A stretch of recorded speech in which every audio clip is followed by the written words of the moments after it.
マジで行きたかった。 These were the final moments of a 26-year-old K-pop fan's livestream. She was a dedicated Japanese influencer with a following of her own, someone who had spent years documenting her love for the K-pop group ENHYPEN online. But just days before this broadcast, the same community that had once embraced her had turned against her. Her crime?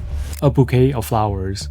What started as an awkward moment at a concert quickly spiraled into a massive online harassment campaign. Her apology was viewed more than 28 million times, but instead of ending the controversy, it only gave millions more people a reason to join in.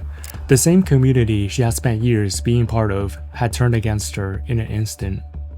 I'm Richard and you're watching Dark Silk. Today we're covering the recent case of Mina Chan, a story that exposed the terrifying speed at which an online mob can form, and how a single misunderstanding spiraled into tragedy. Hit subscribe if true crime and internet stories from the East are your thing. Now let's get into it.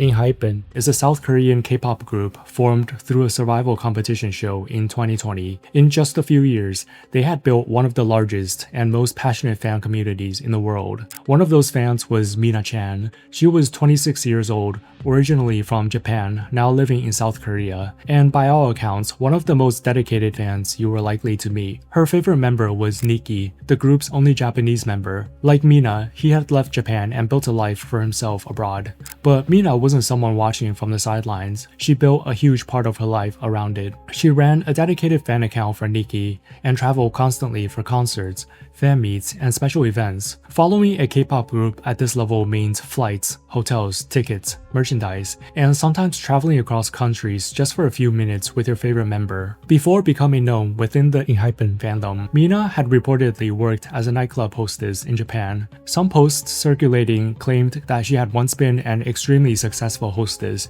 even crediting her with annual sales of around 100 million yen, or roughly $600,000. Mina had found a way to support a level of fandom very few people could afford. Over time, she became a familiar face within the fandom, the kind of fan other people recognized because she was always there, she always showed up. And outside of ENHYPEN, Mina had a life of her own that was only beginning. Earlier this year, she graduated from Rikyo University. She had built a following of nearly 100,000 people across social media and made the decision to move to South Korea. At 26 years old, she had her degree, her own audience, and an entire future still ahead of her. On her own channels, she documented all of it, the trips, the events, the excitement, the ordinary moments in between. She wanted to share the life she had built around something she genuinely loved. And by late July, that dedication had taken her all the way to the United States. Mina had secured a seat in the front row after years of following the group across countries, meeting Nikki face to face, and even speaking with him through video calls. She was once again only feet away from the people she had traveled across the world to support.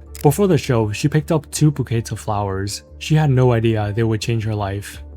The event itself was unremarkable in the best possible way. Mina anxiously held onto the flowers, sunflowers for Sanu, one of the members of the group, roses for her favorite Nikki.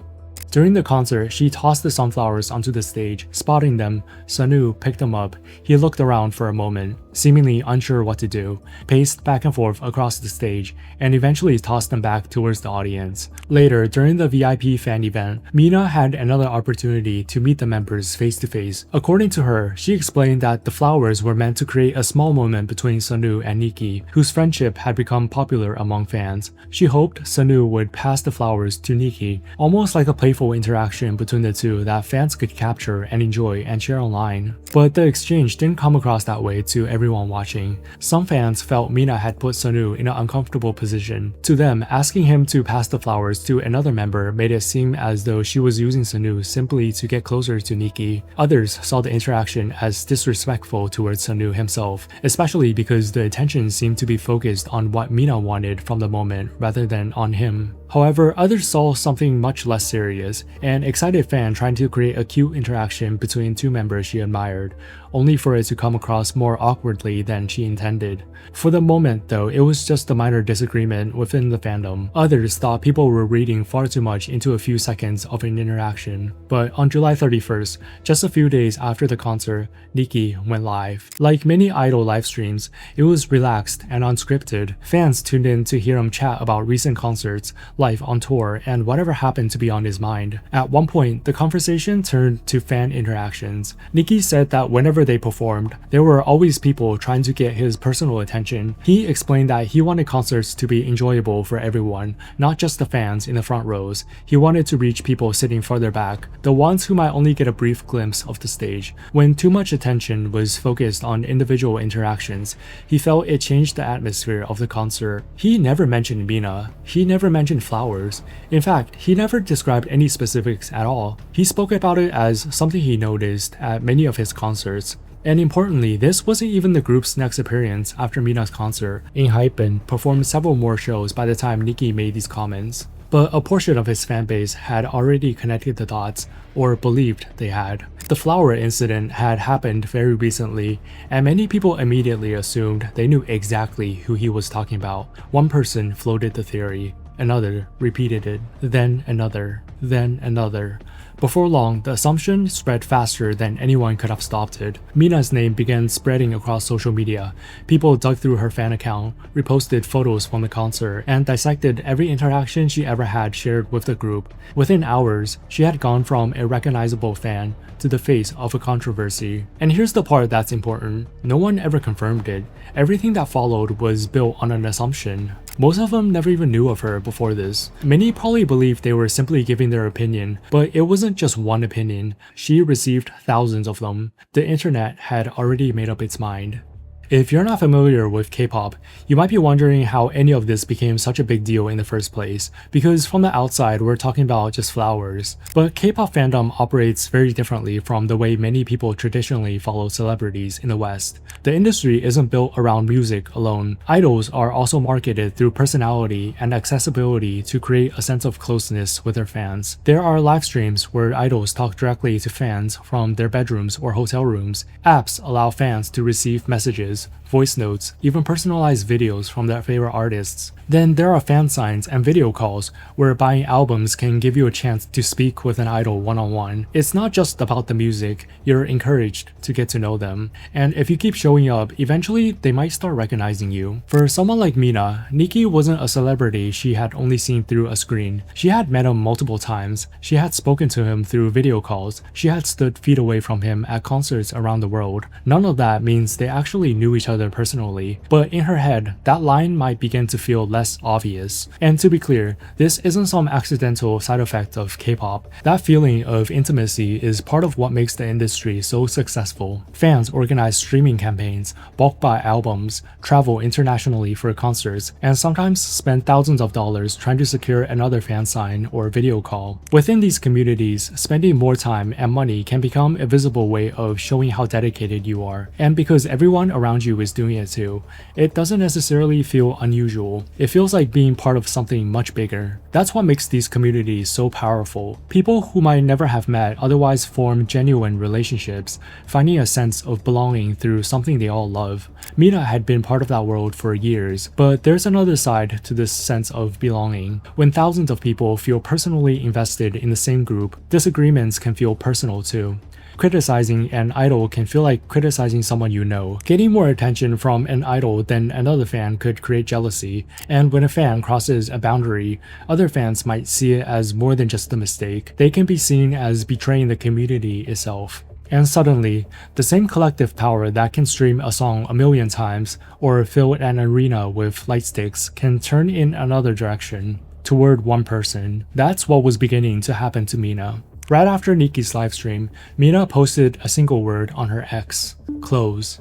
Then, on August 1st, she published a lengthy apology. She explained that the sunflowers had been for Sunu, while the roses were meant for Nicki. Wanting to see a small interaction between the two members had been her own wish, but looking back, she felt she had taken advantage of Sunu's kindness to make it happen. She apologized directly to Sunu. She apologized to the fans. Then she admitted something much more personal. After attending so many concerts and fan events over the years, she realized she had begun blurring the lines between relationships she imagined and the one that actually existed. Finally, she announced that she would be closing her fan account. For most people, that should have been the end of the story, but for Mina, it was far from over. Her apology was viewed more than 28 million times. The harassment only intensified. On Instagram, where nearly 80,000 people followed her, Mina began posting screenshots screenshots of the messages filling her inbox. People mocked her for her appearance, called her delusional, accused her of buying the members' attention with money.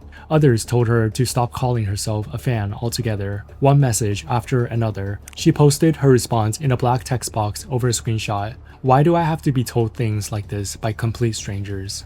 And people didn't stop at the concert. They began digging into Mina's personal life. Her past work as a nightclub hostess resurfaced. People questioned where the money came from, mocked how much she had spent following ENHYPEN, and used the very lifestyle that had allowed her to become such a dedicated fan as another reason to attack her. The controversy wasn't about flowers anymore. It had become about Mina herself. She had done everything people usually demand when someone makes a mistake. She acknowledged it and apologized. But the messages kept flooding in. In the early hours of August 5th, Mina started one final live stream. The broadcast lasted around 33 minutes. Mina once again spoke about what had happened, apologizing for losing her sense of boundaries as a fan. But this time, she also spoke about the harassment that had followed and the hopelessness she had been carrying around the past few days. Then, on camera, Mina swallowed a large quantity of pills before grabbing a rope. People watching immediately realized something was wrong. A friend and viewers began contacting the police, desperately trying to get someone to her location while the livestream was still ongoing. But even here, the harassment hadn't stopped. Mixed among the people desperately trying to get her help were others who continued to attack her. Eventually, officers arrived at her residence, but they were too late. By the time police had reached Mina, she had already died by hanging. Mina Chan was only 26 years old. Police investigated the circumstances surrounding her death, but they did not publicly establish the online harassment as the sole cause. Like most cases of this nature, what someone is experiencing privately can be far more complicated than what the public sees online. What we do know is that Mina had been subjected to an enormous wave of harassment in the days immediately before her death, and that she had publicly spoken about how deeply it was affecting her. In the hours after Mina's death, everything went quiet. The fan account she had spent years building was gone. Her final livestream had ended, and the same social media platforms that had been filled with arguments about her only hours earlier were suddenly filled with shock. People began deleting posts. Others apologized for things they have said, and gradually, the conversation shifted from what Mina had done to who was to blame for her death. Mina's sister confirmed her passing, describing her as someone who was always kind and warm to everyone around her. She asked people to keep Mina in their thoughts, and more importantly, to stop speculating about what had happened and allow their family to grieve in private. This story is not about blaming one fandom, it's not about blaming one group of fans, and it's certainly not about finding one person who left one hateful comment and deciding they're responsible for everything that had happened. And it's also not about blaming Nikki. From everything publicly available, he never mentioned Mina by name. He spoke generally about fan behavior at concerts, something he said he had noticed across multiple shows. There is no evidence that he intended to single Mina out or that he wanted anyone to target her. Blaming him misses the point just as much as blaming an entire fandom. Mina admitted she had crossed the boundary. She reflected on her actions, apologized publicly, and even stepped away from the community altogether. Not once, but across multiple platforms. By any reasonable standard, she took responsibility for what she had done. But the internet didn't move on. There were posts about her seen millions of times. Tens of thousands of people picked apart everything from her appearance to her personality. Her past was dug up. Her work was used against her. People who had never met Mina became convinced that a few moments at a concert told them everything they needed to know about who she really was. I'm not trying to single out one person who left one hateful comment and deciding they're responsible for Mina's death, but it's important to understand what happens when thousands of those individual accounts accumulate. Individually, those actions can feel insignificant, but the person on the other side doesn't experience them individually, they experience all of them at once. And I think that's what stayed with me most after researching this case. Mina spent years being part of this community. She traveled across the world for the same group. She celebrated with the same members. She shared the same excitement. Being an ENHYPEN fan had become a huge part of her life. Then, almost overnight, she found herself on the other side of it. That doesn't mean an entire fandom was responsible for what happened, but it does show how quickly you can lose a sense of belonging online. One day, you're part of the crowd. The next day, the crowd is against you. Behind every profile picture, every username, and every comment section is still another human being, someone with a life that continues after we close the app. We don't know what they're carrying. We don't know whether our words become something they forget within 5 minutes, or something they carry with them long after we've forgotten we've ever wrote it. In the end, Mina won't be remembered by many people for graduating from university, or for moving to another country to chase something she loved, or from the community she spent years building. To most people, she'll simply be remembered as the girl with the flowers. I hope after watching this, you guys will remember her as something more than just a cautionary tale. If this story affected you, or if you're going through something similar yourself, please don't go through it alone. Reach out to a friend, a family member, or someone you trust. I'm Richard, and this has been Dark Silk. Take care of yourselves, be kind to one another, and I'll see you guys next week.